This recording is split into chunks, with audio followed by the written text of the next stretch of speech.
여러분은 신앙생활을 어떤 목적으로 하십니까? 또 교회를 어떤 목적을 가지고 교회를 나오십니까? 어떤 분들은 이러는 분들이 있어요. 교회 가면 수양이 되지 않습니까? 또 이런 분도 있어요. 세상에 제일 좋은 친교가 교회에 있지 않습니까? 또 미국에 집회 갔을 때 한번 물어보니까 교회만큼 사회에 봉사를 많이 하는 데가 어디 있습니까? 이런 얘기를 하더라고요. 그런데 실제로 여러분, 우리 신앙생활의 목적은요, 영생 구원을 얻기 위해서입니다. 구원받지 못하는 수양, 구원받지 못하는 친교, 구원받지 못하는 명예, 구원받지 못하는 권력, 이것들이 믿는 자에게 무슨 쓸모가 있겠습니까? 안 믿는 자들은 세상이 전부인 줄 알고 그것을 추구하지만, 믿는 자들은 인생의 마지막 날에 하나님 앞에 서게 될 텐데, 그때는 이것들이 다 부질없어서 솔로몬하고 똑같이 독백처럼 고백할 거예요. 헛되고 헛되니 모든 것이 헛되다. 헛되지 않는 것은요, 구원받은 것입니다. 헛되지 않는 것은 영생입니다. 저와 여러분의 신앙생활이 어떤 방식으로 신앙생활을 하든지 방식은 문제가 아니고 목적, 이 목적이 영생구원과 확실한 관계가 있기를 축원합니다. 근데 이 성경은요, 영생이라는 말을 많이 쓰는데 이 영생이라는 이 단어에 두 가치가 숨어 있습니다. 하나는 말 그대로 주님과 영원하게 사는 것을 말함이고, 다른 하나는 가치 있는 삶, 다시 말하면 바르게 사는 삶을 영생이라고 합니다. 우리가 죽어서 천국 가면 주님과 함께 영원히 살게 될 거예요. 그럼 이 땅에서는 주님과 함께 안 삽니까? 이 땅에서도 주님과 함께 사는 것이 영생입니다. 그러면 주님과 함께 사는 사람은 당연히 바르게 살게 되겠죠. 아멘이십니까? 그것이 영생이라는 것을 우리 새벽교회 성도들은 잊지 마시기를 바랍니다. 이 두 가지를 합쳐서 영생이라고 하는 거예요. 그러므로 영생천국에 갈 우리들은 이 땅에서 부지런히 바르게 살려고 노력을 해야 됩니다. 윤리주의자들, 도덕주의자가 아니라 영생을 하는 사람이기 때문에 그런 거죠. 장차 우리가 하나님 앞에서 평가를 받게 될 것이고, 또 우리 자녀들도 우리를 평가하게 될 것인데, 하나님께서 우리 자녀들이 똑같이 평가하기를 참 아름답게 사셨다, 바르게 사셨다, 가치 있게 사셨다, 이런 소리를 들어야 되지 않겠습니까? 그래서 우리 신앙생활이 진정으로 영생을 목적으로 하는 신앙생활이고, 그 영생은 주님과 함께 사는 삶이요, 바르게 사는 삶이라는 것을 잊지 말기를 바랍니다. 그런데 이 영생 문제에 대해서는 다 식상해요. 다 알고 있는 척해요. 학생들에게요, 너 영생을 아니? 영생구원 맛을 봤어? 아니면 지옥의 영벌을 알고 있니? 이렇게 물으면요, 다 눈만 멀뚱 뜨고 있습니다. 관심 없다는 거죠. 교회 다니는 학생들도 대부분이 그래요. 이거 심각한 문제입니다. 너무너무 심각한 문제예요. 여러분, 솔직히 그렇긴 해요. 뭐 그런 친구들에게 실감 나겠습니까? 지금 학생들에게는요, 관심이 온통 어떤 대학을 들어가면 좋을까? 대학생들은 보다 더 나은 직업이 뭘까? 또 얼마나 내가 아름다운 이성, 멋진 남성을 이 배우자로, 연애 대상으로 만나야 될까? 이런 데는 정말 실감나게 관심이 가는데, 영생이나 지옥은 저 멀리 있어요. 그러나 분명한 것은요, 어떤 이에게는 인생의 마지막에 영생 천국이 다가올 것이고, 어떤 인생에게는 반드시 지옥 형벌이 다가오게 될 것은 분명한 것입니다. 그래서 28절 29절은요, 천국 잔치에 참여한 자와 밖에 쫓겨나서 이를 갈면서 슬피 우는 자를 대조해서 우리에게 보여주고 있습니다. 말씀으로 한번 들어가 보겠습니다. 어떤 사람이 예수님께 다가와 가지고 질문을 합니다. 주님, 구원을 받는 사람들이 적습니까? 이렇게 물어요. 이것에 대해서 예수님에 대한 답변이 좀 생뚱맞습니다. 구원받을 자가 많다, 아니면 그래 네 말처럼 구원받을 자가 적다 이렇게 대답을 하면 시원하겠는데 그렇게 대답을 하지 않고 난데없이 좁은 문이라는 말씀을 거론하며 나오죠. 24절을 우리 함께 힘차게 읽어봐 주실까요? 24절 시작.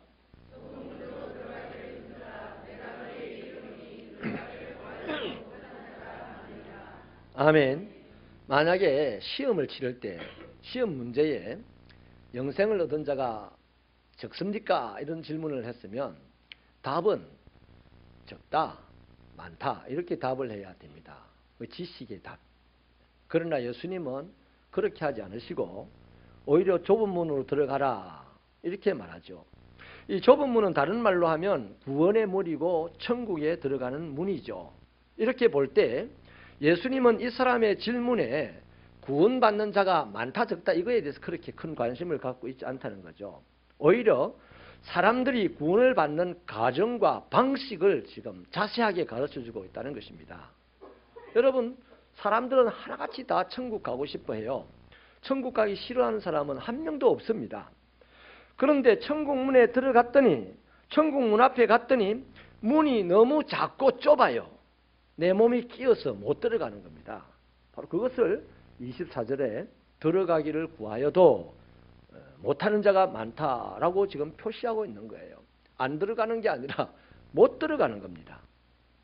누가복음 18장 18절 이하에 한 젊은 관리가 예수님을 찾아와서 두 사람 사이에 이루어지는 대화를 기록하고 있는데요. 이 내용이 매우 중요해서 마태복음에도 마가복음에도 다 같이 기록되고 있습니다. 어떤 부자 관리죠. 예수님께 와서 주님, 선생님, 내가 무엇을 해야 영생을 얻습니까? 이렇게 물어요. 이 사람은요, 부자요, 착해요, 똑똑해요. 세상에서 두각을 나타내는 그런 인물이었습니다. 그런데 이 사람도 천국이 가고 싶었어요. 구원을 받고 싶었습니다. 그런데 이 사람에게 예수님이 착하게 살아라, 뭘 하면서 살아라 이렇게 하질 않았어요. 딱 한 가지 답을 주기를 너의 재산을 팔아서 가난한 사람들에게 나눠주고 그리고 나를 따르라 그렇게 말씀하셨습니다. 이 말씀을 들은 그 부자 관리는 재물이 많은 것 때문에 근심하면서 떠나갔다고 했습니다. 바로 이 얘기입니다. 오늘 본문은 이 사람에 대한 얘기입니다. 천국 문으로 들어가고는 싶은데 그 문이 참 좁아요. 그러면 이 천국 문을 막 장도래 가지고 늘리고 이럴 수가 있는 게 아니에요. 천국 문은 절대 변하지 않습니다. 좁은 거 그대로 있어요. 그런데 그 좁은 문으로 내가 딱 들어갔더니 내 몸이 끼어가지고 못 간다 이 말이에요. 재물이 내가 안고 있는 재물이 거기에 딱 끼어서 못 들어간다는 겁니다. 그럼 천국 문 들어가기가 쉬워요, 어려워요? 쉬워요. 재물을 내려놓으면 쏙 들어갑니다. 바로 그 얘기입니다. 예수님은 이 관리가 근심하면서 돌아가자 부자가 천국 들어가는 것은 낙타가 바늘귀로 들어가는 것보다 어렵다 이런 말씀을 하셨습니다. 예수님의 재치 있는 비유죠.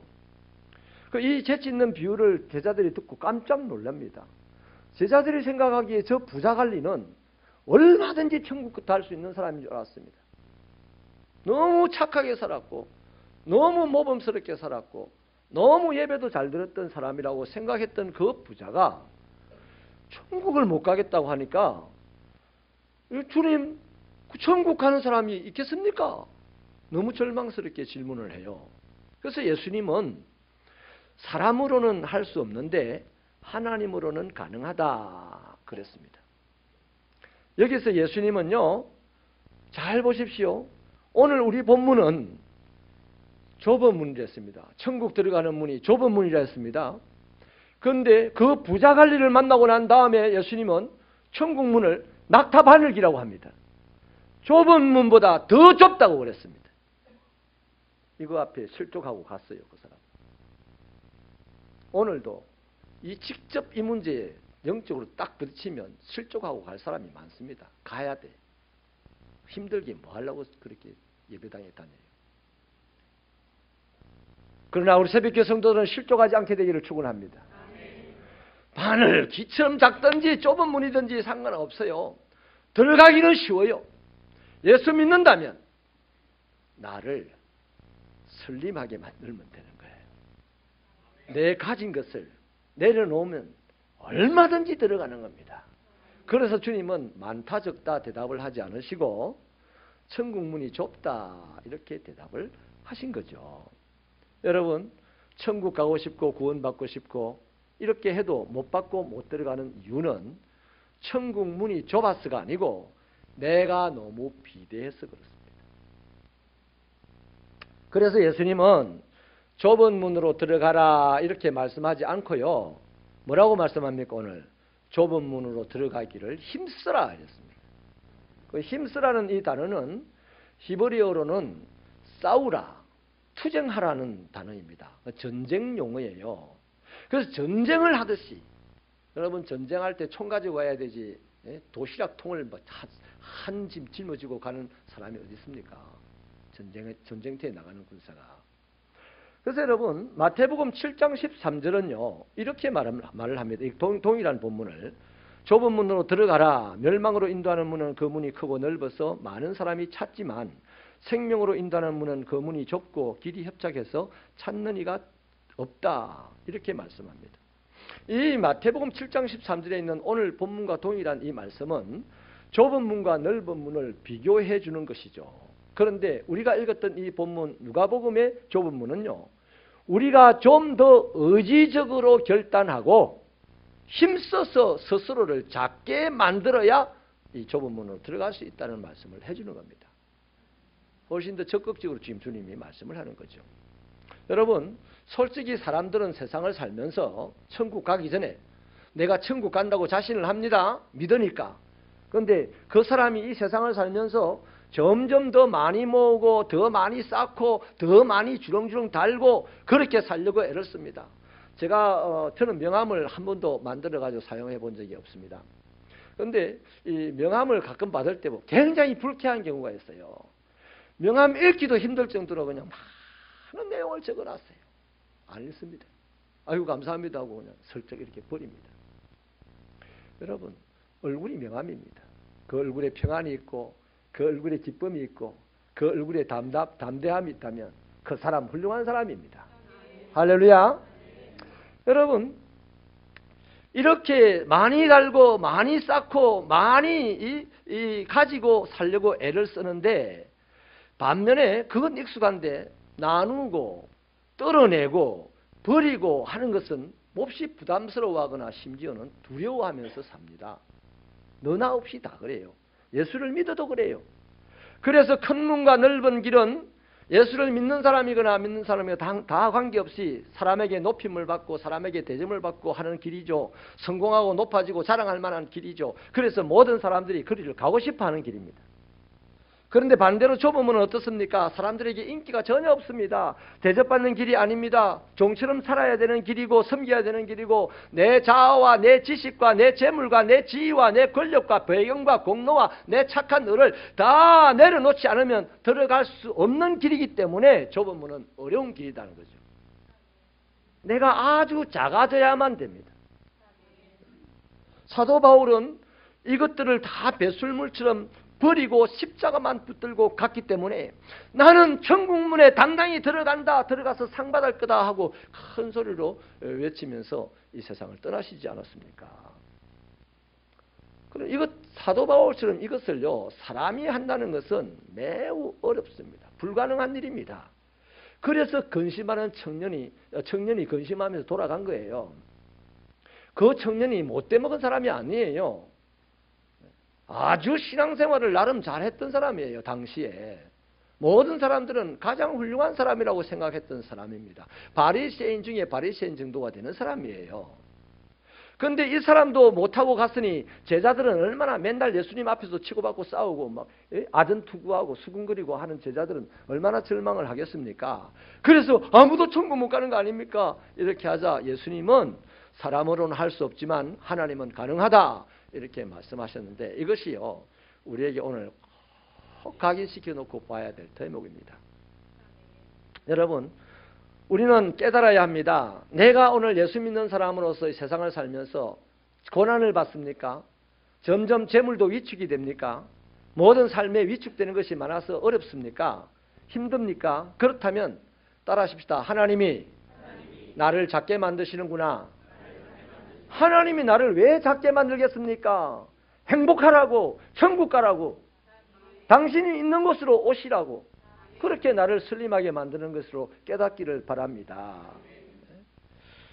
여러분, 낙타가 바늘구멍에 들어간다는 이 말씀은요, 우리의 구원에 관한 매우 역설적인 말씀이기도 하지만 예수님이 이 땅에 오신 모습을 슬며시 보여주는 말씀이에요. 천국과 세상은 어떻게 연결되어 있을까요? 저는 이렇게 기도할 때가 많아요. 아버지의 마음과 내 마음이 팍 열려가지고 그냥 콸콸콸콸 통하게 해주십시오. 이렇게 기도할 때가 있는데 신학적으로 성경적으로 사실 맞지 않는 얘기입니다. 하나님과 내 사이의 관계를 짓는 그 통로는요, 오늘 주님이 말씀하신 대로 낙타 바늘기만큼 좁아요. 그러니까 천국에서 땅에 내려올 때 슬림하지 않으면 못와. 땅에서 천국 갈 때 슬림하지 않으면 못 가요. 그런데 우리는 믿으면 다 간다 생각을 하는 거예요. 여러분, 이 천국과 세상은 결단코 넓은 문으로 열려있지 않다는 것을 아셔야 됩니다. 아주 좁은 문으로 만들어져 있다는 걸 아셔야 돼요. 자, 그러면 예수님이 그 하늘 보좌를 버리고 이 땅에 어떻게 해서 오실 수 있습니까? 사람은 천지에 없어도 못하는데 하나님은 할 수 있다니까. 하나님이 할 수 있는 방법이 뭡니까? 하나님이 슬림화됐습니다. 하나님이 작아졌습니다. 그래서 아기로 오셨어요. 마구간에서 태어나셨어요. 목수의 아들로 사셨어요. 일생 동안 머리 둘 것도 없을 정도로 자기 집도 없이 가난하게 사셨어요. 일생 동안 고초를 당하셨어요. 십자가에서 못 박혀 죽임까지 당하셨어요. 한결같이 다 작아진 겁니다. 그래서 예수의 일생을 갖다가 신학이 말하기를 성육신하셨다라고 하는 거예요. 그렇게 작아져서 좁은 문을 통과해서 이 땅에 오신 예수님, 하루하루의 삶도 작아져서 우리를 섬기신 예수님, 이제 그분이 똑같은 잣대를 제자들인 우리들에게 요구하는 거죠. 너희도 천국에 들어가라면, 이제 거꾸로 천국으로 올라가라면 주님이 천국 문을 활짝 열어놓은 게 아니다 이 말이에요. 내나 천국 문은 그대로 좁아요. 그러므로 너희도 천국에 들어가려면 내가 바늘길을 통과해서 이 땅에 왔듯이 너희도 너희 자신을 부인하고 너희 자신을 비우고 깎고 작아져서, 그래서 바늘기와 같은 좁은 문을 통해서 내 아버지 있는 곳으로 오라 이 말입니다. 인정하시면 아멘. 두 손 들고 아멘. 항복하고 아멘. 아멘. 그겁니다, 그거. 뭐, 우리 천국을 막 버무도 당당하게 시원해 데려고 활짝 열려가지고 막 아무 거침없이 간다고 생각하면요, 그 신앙생활 잘못하는 거예요. 100번 실패합니다. 100번 불행합니다. 오늘 본문 25절 이하는요, 천국문이 닫힌 후에 사람들이 애원하며 열어달라고 하니까 주님은 너희들 모른다 이렇게 말씀을 하세요. 그때 사람들이요, 갑자기 돌변합니다. 태도가 항변을 하죠. 항변을. 문이 닫혔으니까 자기가 두드리면 열릴 줄 알아요. 절대 천국문은 내가 두드린다고 열리는 게 아니야. 노아의 방주를 보면요, 밖에서 열 수 있도록 만들어 놓지 않았어요. 절대 못 열게 돼 있어요. 그래서 천국문은 천국 갈 사람답게 사는 사람에게는 자연히 열리게 돼. 열려 있어. 닫힌 게 아니라니까. 그 사람들이 태도가 돌변해서 뭐라고 항변합니까? 아니 주님, 우리가 당신과 함께 먹었지 않습니까? 당신과 함께 마시지 않았습니까? 당신이 우리를 길에 데리고 다니면서 가르치지 않았습니까? 그것도 모르세요? 이런 식으로 항변한단 말이에요. 그러자 주님은 또다시 뭐라고 하죠? 난 너희들 어디서 왔는지 모른다. 덧붙여서 이렇게 말합니다. 이 행악하는 자들아, 치명적인 평가를 내면서 쫓아버립니다. 여러분, 이 사람들이 누굽니까? 성경은 아브라함과 이삭과 야곱의 자손이라고 이야기합니다. 모든 선지자들의 동족이라고 이야기합니다. 대신에 주님은 동서남북으로부터 와서 천국잔치에 참여하게 될 것이다 라는 말씀을 하셨어요. 이들이 우리이기를 바랍니다. 여러분, 말씀을 마칠게요. 어떤 한 사람이 예수님께 나와서 구원받은 자가 적습니까? 이렇게 한 질문은 이 사람이 몰라서 질문을 한 게 아니에요. 구원받은 자가 적다는 것을 알아요. 이 사람이 알고 있는 구원받는 사람은 유대인밖에 없다고 생각을 했어요. 특히나 그들 중에서도 가난하지 않고 부유하고 주일마다 예배 잘 드리고 헌금 많이 하고 일주일에 이틀씩 금식하고 이러는 사람들만 구원받는다 생각했습니다. 근데 예수님께서 그 사람에게, 특히 부자 관리에게는 네 재물을 팔아서 가는 사람들에게 나눠주고 나를 따라와야 천국 간다 그랬죠. 여러분, 이 말씀을 잘 이해를 해보시면요, 이런 예를 들 수가 있어요. 어떤 한 선생님이 숙제를 내줬는데 다음날 이제 선생님이 공부를 쭉 하다가 막 마치는 종을 쳤어요. 그래서 선생님이 급하게 이제 책을 덮으면서 자, 내일 또 보자 이렇게 하는데 한 학생이 손을 번쩍 들면 선생님, 왜 숙제 검사 안 해요? 이런 학생이 있어요. 연락이 있습니다. 여러분, 그 학생의 의도가 숙제 검사를 하라는 의도입니까? 아니에요. 자기는 숙제해왔다 이거예요. 내가 숙제해왔다는 사실을 알리기 위해서 질문을 하는 겁니다. 교묘하게 질문을 한 거죠. 심리적으로. 만약에 평범한 학생들은 숙제를 안 해온 학생이 선생님 숙제 안 해와요? 그러면서 한 대 얻어맞고 이런 학생이 없을 거예요. 그죠? 그리고 숙제를 해왔는데도 불구하고 대부분의 학생들은 오늘 선생님 숙제 안 하는 거 검사 안 하나 보다 하고 넘어갈 겁니다. 왜? 숙제한 것으로서 족하거든. 그런데 꼭 숙제 검사를 해라고 지금 요구하는 학생은 뭘까요? 본인이 숙제 검사를 해왔기 때문에 내가 해왔다는 걸 알려야 돼. 주로 안 하던 것들이 꼭 한번 숙제하면 그래 한다. 여러분, 이와 똑같습니다. 이 오늘 질문자의 질문의 태도가 똑같아요. 다 구원 못 받아도 나는 구원받는다는 자신이 있어요. 그래서 예수님에게 자랑스럽게 난 당신과 같이 하나님 나라에 갈 수 있어요 하는 이 적극적인 어필이다 이 말이죠. 착한 척 하면서 이제 악한 질문을 한 거예요. 여러분, 당시 유대인들의 머리 구조는요, 자신들이 아브라함의 후손이고 하나님에게 선택된 백성이고, 그래서 일주일에 2번은 반드시 금식을 하고 구제도 열심히 하고 기도도 열심히 하는 사람이라 당연히 구원받는다고 생각하고 살았습니다. 여러분, 지금 당연히 구원받는다고 생각하고 살지는 않습니까? 바울은 적어도 그렇게 안 살았어요. 날마다 구원의 자리에서 떠내려갈까 봐서 염려하며 살았습니다. 두렵고 떨림으로 자기의 구원을 이루기 위해서 몸부림치며 살았습니다. 그런데 태어난 사람들이 많이 있어요. 나 구원받았어. 이렇게.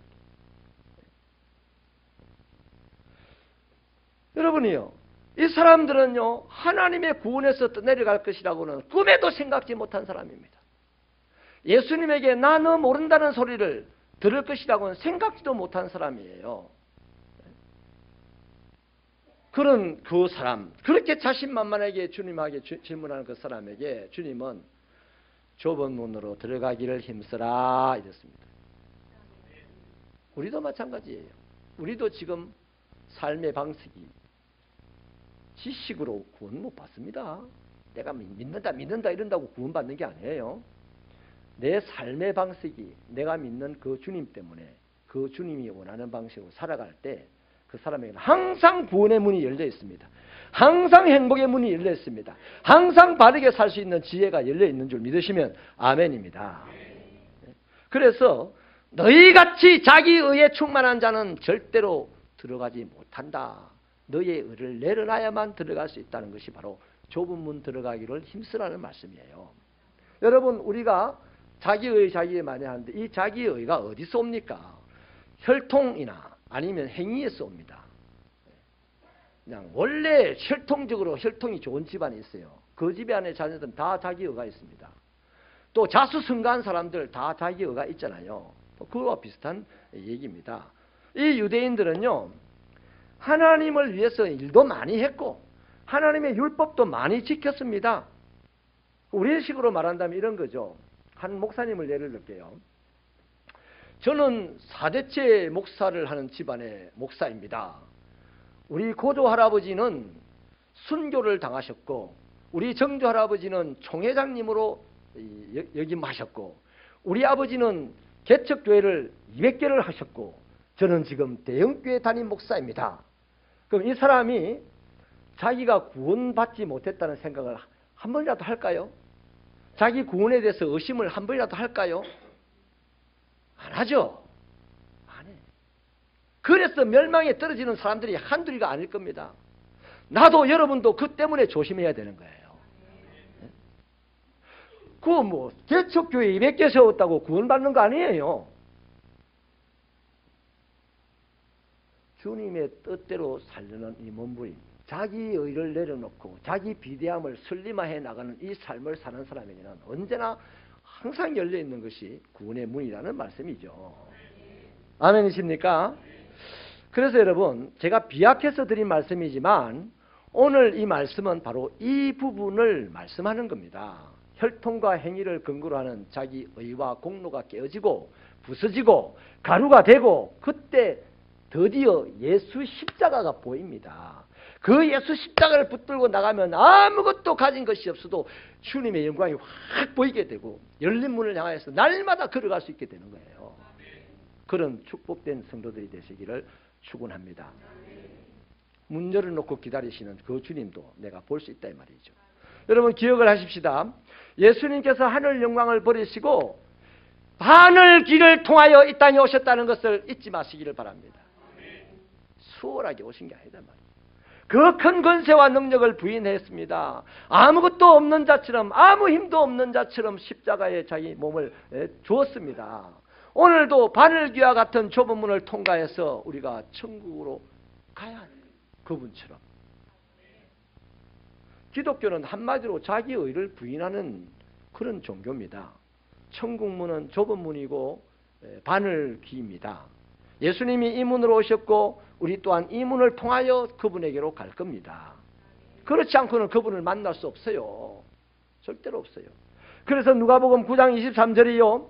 이 말씀이 천국문을 여는 열쇠 소리로 들리게 되기를 바랍니다. 뭔 얘기입니까? 아무든지 나를 따라오려거든 자기를 부인하고 날마다 제 십자가를 지고 나를 따르리라. 누가복음 14장 27절이 날마다 내 귀에 천둥처럼 들려서 가슴에 울리기를 바랍니다. 누구든지 자기 십자가를 지고 나를 따르지 않는 자는 능히 내 제자가 되지 못한다. 이 말씀으로 우리는 천국문을 아무리 좁아도 얼마든지 들어갈 수 있는 저와 여러분 되시기를 축원합니다.